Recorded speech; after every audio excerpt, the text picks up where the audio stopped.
ওখানে আর কোনো কবর নাই। 70 জন সাহাবী, একজন আর দুইজন নয়, 70 জন সাহাবী শাহাদাত বরণ করেছিলেন উহুদের ময়দানে। ওই উহুদের ময়দানে যারা শহীদ হয়েছিলেন, ওই শহীদদের ভিতরে একজন অন্যতম শহীদ সাইয়্যিদুশ শুহাদা, নবীজির কলিজার টুকরা চাচা, আপন চাচা, যার নাম আমির হামজা রাদিয়াল্লাহু তাআলা। ওখানে আর কোনো কবর নাই। 70 জন সাহাবী, একজন আর দুইজন নয়, 70 জন সাহাবী শাহাদাত বরণ করেছিলেন উহুদের ময়দানে। ওই উহুদের ময়দানে যারা শহীদ হয়েছিলেন, ওই শহীদদের ভিতরে একজন অন্যতম শহীদ সাইয়্যিদুশ শুহাদা, নবীজির কলিজার টুকরা চাচা, আপন চাচা, যার নাম আমির হামজা রাদিয়াল্লাহু তাআলা। ওখানে আর কোনো কবর নাই।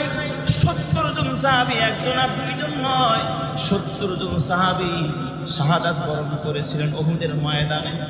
ওই উহুদের ময়দানে যারা শহীদ হয়েছিলেন, ওই শহীদদের ভিতরে একজন অন্যতম শহীদ সাইয়্যিদুশ শুহাদা, নবীজির কলিজার টুকরা চাচা, আপন চাচা, যার নাম আমির হামজা রাদিয়াল্লাহু তাআলা।